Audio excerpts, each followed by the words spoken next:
1. For context, I work at a very small, very popular brunch restaurant in my town.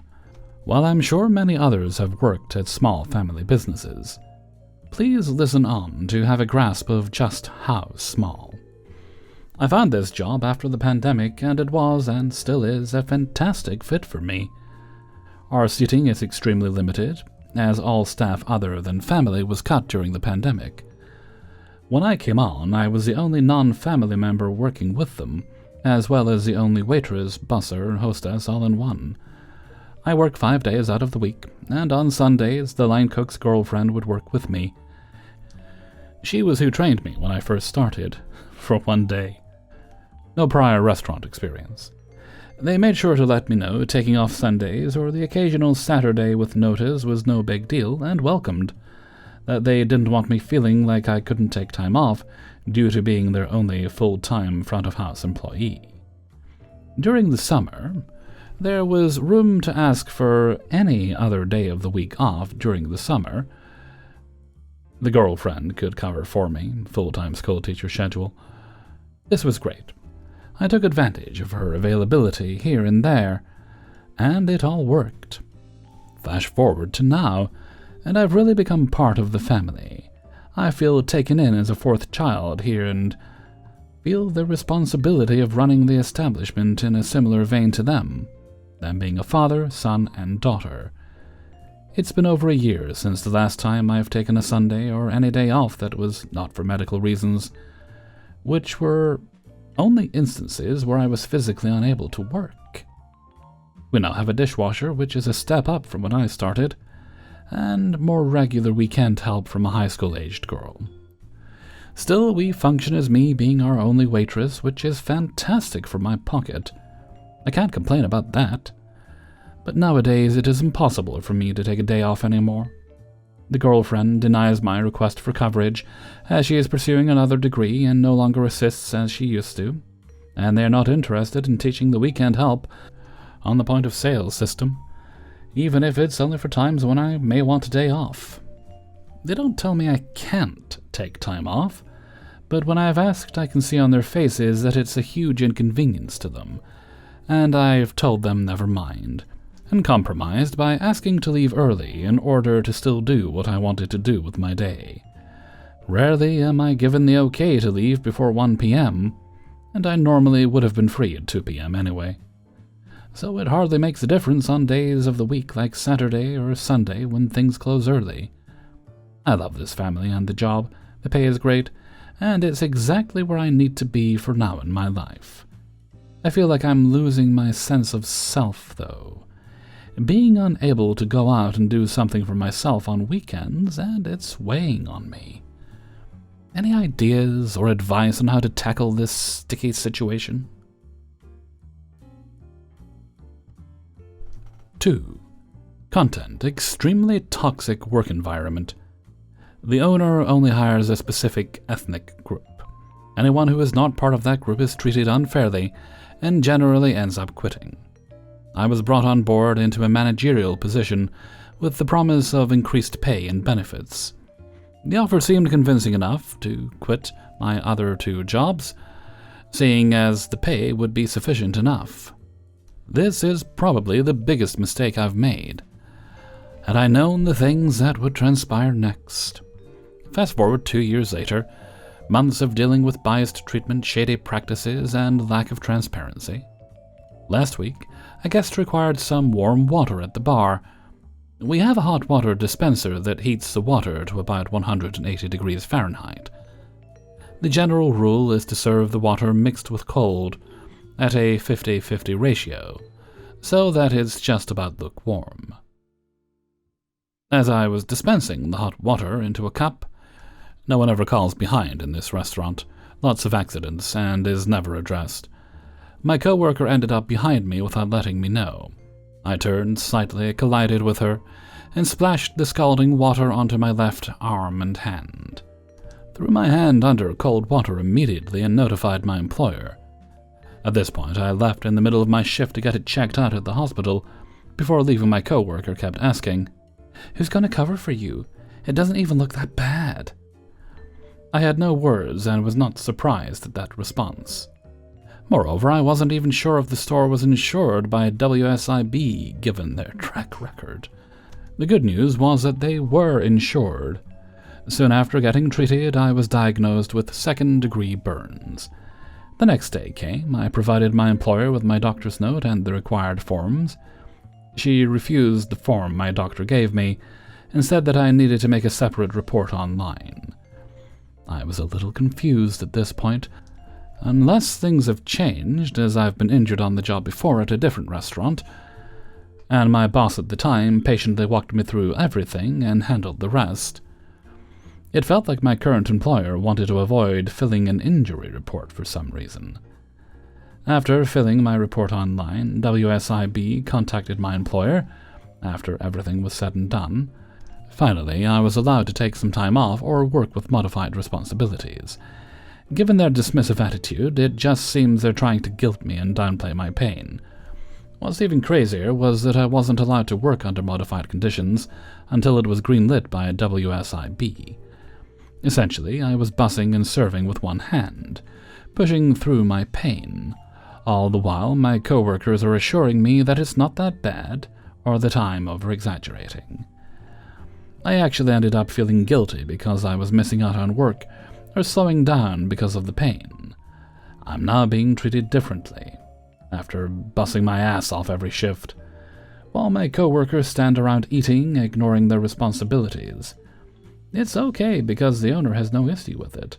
In fact, joins in the fun.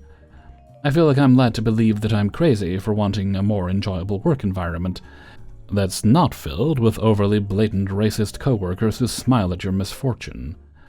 I feel so stupid by giving up on other opportunities to get out, and considering the job market, just seems stupid to quit now. I am actively looking, but it just sucks.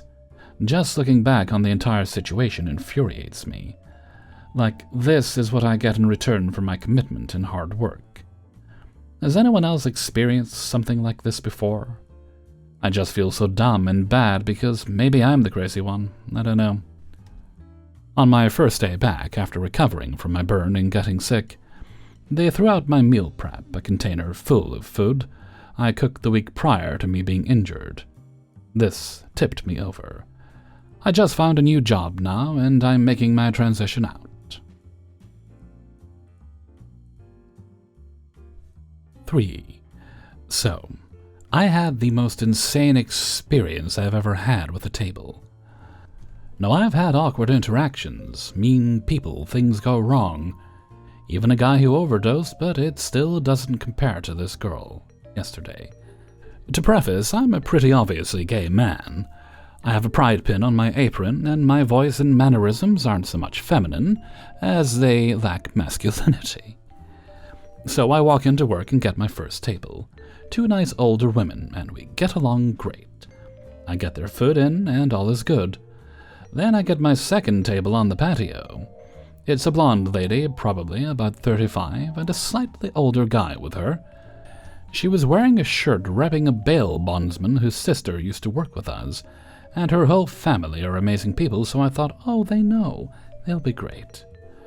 I was so wrong. I asked if I could start them with anything other than water when she just starts going off. She starts saying that she just divorced a gay man. She repeated that about 12 times, and I, as a gay man, had no idea how to respond, so I was just like, wow, that's crazy, trying to change the topic. But then she proceeds to tell me about her friend whose husband is a furry with a Care Bear butt plug, and paints his dick rainbow. She also went off about how he's Mexican, and she got to steal his cool last name. After 10 minutes, I finally find a moment to run away. I get inside, check on my other table, and fill in my coworkers on WTF just happened. And they tell me to sacrifice the tip, and just get in and out. But that didn't really work out as planned. I go back out with their drinks to take their food order. She says, I like literally everything and never take anything to go because I eat so much, so what do you recommend? She listed 5 or so things and asked what the best is. I gave her my top 3, and then she decided to spin off into another rant. She then started talking about how much she hates this city and the men here. She even started screaming that she hates it here, and yelling at pedestrians that she went to the Snoop concert with our mayor. Then she told me, "A big black man slapped me across the face the other day." And then she repeated multiple times that a big black man like a black guy. And I was extremely uncomfortable at this point, but it didn't stop there. She then said she retaliated by calling him the hard R, which she repeated to me several times, and kicked him in the shins. She then said it all got her really horny and turned on to call him that. Bitch what? She also kept ranting about how cheeseburgers make her horny, and how she's a sag with a vag, and how all her friends are either Libras, Cancers, or Pisces, and that she's a clairvoyant and can talk to her dead mom through monarchs because she was born on a total lunar eclipse. She also popped her leg up onto the table and shows me her ankle monitor, just to show it. No story.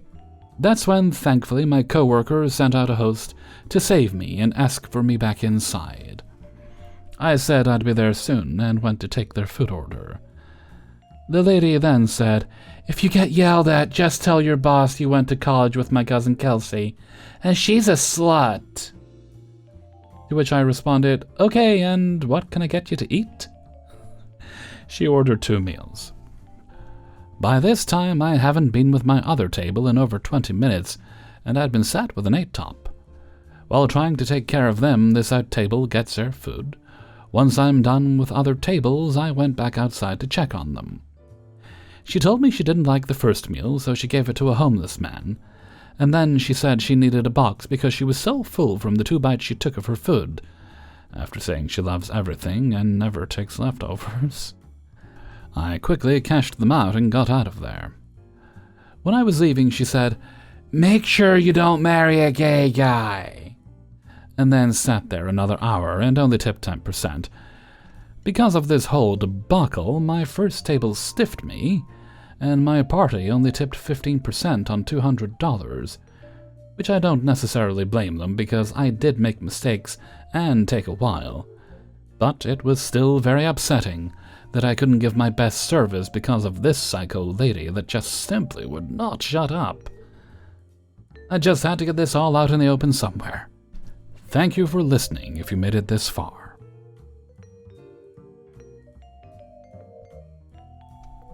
4. The way some people think is honestly fascinating to me. Being convinced that the world revolves around you must be such a wild experience. This mindset just doesn't compute with me, and I've stopped taking shit from entitled people after 10+ years in the industry. There's some comedian performing in the city, from what I've heard, and some musician somewhere nearby too. Our location is close to both venues. Traffic is wild. It's around 5 p.m. I get relieved from my main job and walk into absolute chaos. We have 4 big reservations, and the rest of it is just walk-in tables. People are lined up to be seated, something I haven't witnessed ever since I started working at the place. There's only 3 servers who work as bartenders as well, and 3 cooks, one of which is still in training. After the main COVID hit, our place had significantly slowed down and is staffed as such. Obviously, I get right into it. Can tell off the bat, the 2 other server girls are already overwhelmed. There's completely zero structure.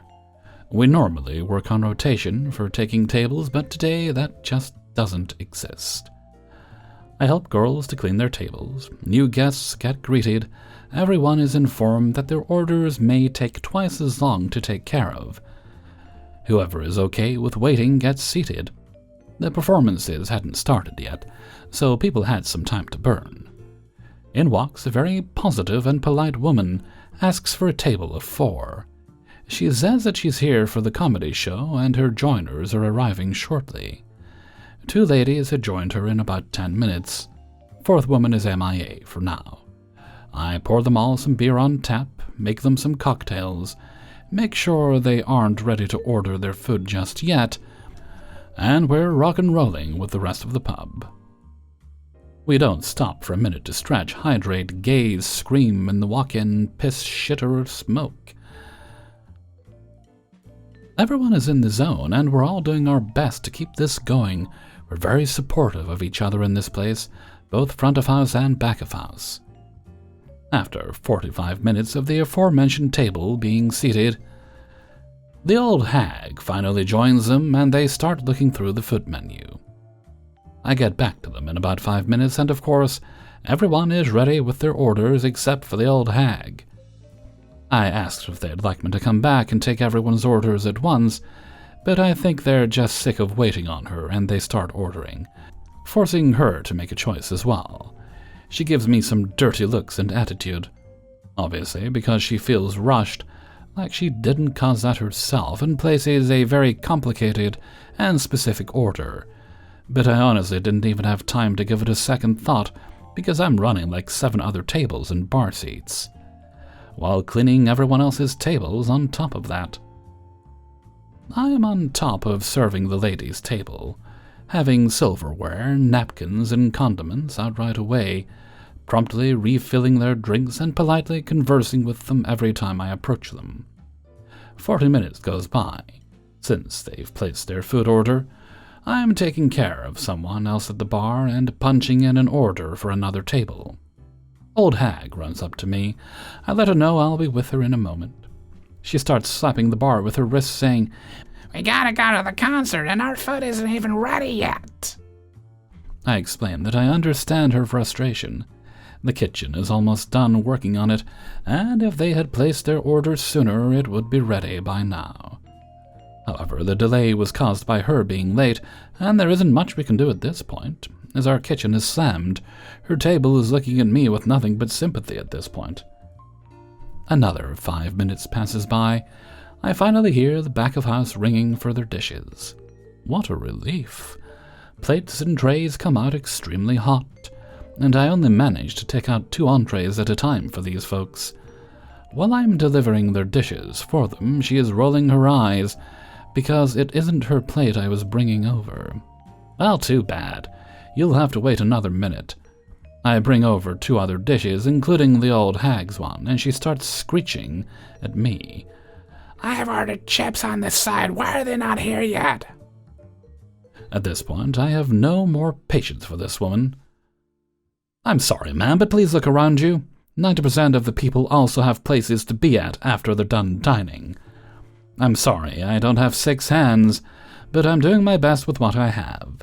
The kitchen is behind, and your table had been informed of that before getting seated. Your table had to wait on you, and this is exactly how you've ended up in this situation. I've been here for your table this entire time, so I don't understand why you feel the need to make a scene out of this situation. I'll be bringing your side in a minute, and I'm asking you to remember that you are not the only person here, and not the only one who has someplace to be." I bring her a side of chips and see that her friends are absolutely mortified at this point. To break the ice wall the old hag had created, I offer everyone more refills and ask how their food is tasting. They all instantly perk up, converse with me, and she just huffs and looks away. Fine then. Enjoy your wings and chips with those ice cubes you've got hanging around in your cup. Of course, she is the first one ready to close her bill. I happily close everyone else's bills before hers, bring out takeout containers for them, all while she keeps turning her nose away from me, all toddler-like. All these wonderful ladies tip 20 to 25%, which I'm sincerely surprised and grateful to see.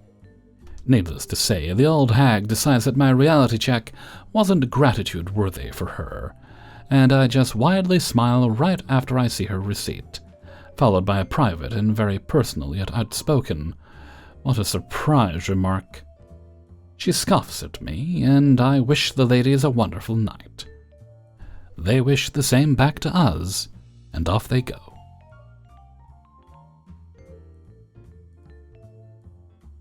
5. I'm currently a food runner and busser at a busy, semi-casual restaurant in a big city. A couple of years ago, at a fast food job, I had a terrible experience with someone who had a nut allergy. It was a mix-up, and the person ate nuts by accident. They were totally okay. It ended up being nut flavoring. But since then, I've been super conscientious about allergens, and I take it really seriously. Anyway, so tonight, at work, the sous chef, who honestly no one likes working with, calls hands but doesn't say seat numbers. There's 2 pastas in front of me, same dish, that look the same. I hear chef mention something about an allergen, but he's not talking to me and doesn't say anything to me except to run the food to the table, etc. I bring the food out, and it's an 8-top, and I ask who ordered the pasta. This girl looks at me blankly and says, "Pesto?" Which sometimes this happens, and I have no idea why, because there's only a little bit of pesto in the pasta. I say the pasta dish name again, and she just goes, "Pesto?" I say it's a fusilli, and she finally nods yes, and I sit down and walk away. 10 minutes later, the manager on duty comes up to me and asks if I was given a seat number for the fusilli at table, etc. I say no, what's wrong? And they tell me how even though she's okay, the girl I gave the pasta to has a nut allergy, and she ate some of it. He asks me again if I was given a seat number, and how, if I was given one, he's going to need to talk to me, but if I wasn't, then he'll talk to chef. So then he talks to the chef, and chef says how he did give out seat numbers, which is bullshit. And then the MOD tells me how I need to be more careful and watch out for things like that, because even though the girl was okay, it could have ended terribly. I don't know, but the entire situation made me so upset and frustrated. I felt like an idiot, and then of course the table tips the poor server 10%, and will most likely leave a terrible review. I kind of want to put my 2 weeks in because my anxiety is saying, "You almost killed someone today." Hey everybody, Hellfreezer here, and thank you very much for listening to Spinning Plates, episode 224. And thank you very much to everybody who allowed me to use their stories in this video. Before you go, please do poke the like button and share the video with friends and family members. And if you'd like to get the videos a little bit earlier, then you can support me through my Patreon, which is linked in the description. You can also buy yourself some Hellfreezer merchandise from my Teespring store, and make donations during streams and videos like this one by clicking on that little heart button with a $sign in the middle. While you don't have to do any of this, I appreciate it, and it does help keep me going. Okay. No other business today, so let's move right along to Hellfreezer's question of the day. And today's question is, how often do you pull your sofa out to vacuum? Do you do it every single time? For me, that seems like a lot of effort. I do it a few times a year. And see it and wish I'd done it more often. Simple one this week, so why don't you let me know what you think in a comment below. And with that, I'm going to head off for now. So until next time, thank you very much for listening, and take very good care of yourself.